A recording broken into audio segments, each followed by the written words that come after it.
Valentine's Day, a time for love, romance, and boxes of chocolates in the shape of a heart. Like many other countries, Ireland too remembers Valentine's Day as a day for love and affection. However, one street in Dublin remembers it somewhat differently, as the day a train got a little too keen when trying to profess its love for a brick wall. On the 14th of February 1900, engine number 17 of the Dublin, Wicklow and Wexford Railway set off from Wexford with a train of cattle vans destined for Dublin. The DWWR had a reputation of running their trains slow and easy, and on that day driver Bill Hyland and fireman Peter Jackson were certainly in no hurry. After several pickups, the train stopped in Gorey where the driver, fireman and several herders had lunch, expecting an easy afternoon run. Number 17, Wicklow, was a fairly new 060 engine, having been built in 1899 with some parts supposedly coming from an older 042. With 26 wagons fully loaded with cattle, 3 miscellaneous goods and a brake van, the train set off on its last leg towards Dublin. Its destination, Harcourt Street Station. The station layout was awkward. There was only one platform despite being double-tracked, and in order to access the goods station, trains coming in had to enter the passenger station, then back 200 yards along the down line in order to access the points leading to the goods platform. Another issue was the line to the station from Ranelagh was built on a slight decline, and while not a terribly steep grade, drivers had to be careful with their brakes when approaching Harcourt, especially with a heavy load.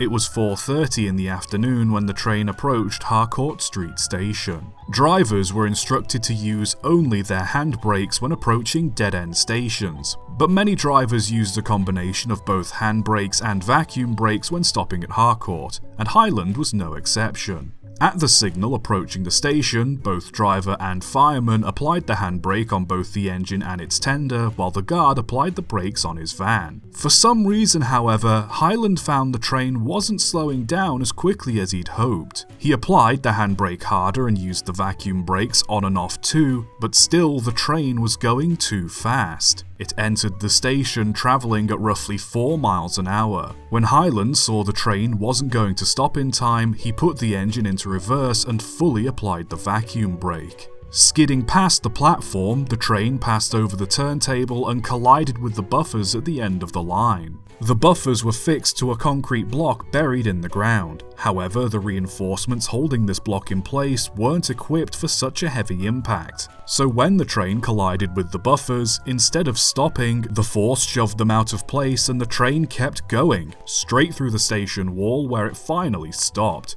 The engine ironically coming to a stop resting on the concrete block the buffers were mounted on. The crash left a hole in the station wall 40 foot tall and 20 foot wide, with the locomotive awkwardly sitting 20 feet above the road below. The tender disconnected from the engine and rested in the hole left behind from the buffers, standing nearly upright, lifting a timber wagon connected to it up with it. Fireman Jackson had jumped clear, but Hyland remained on the engine, his right arm getting trapped between some twisted metal bars, later having to have it amputated. Fortunately, nobody else was hurt, though a few of the cattle were a little shaken.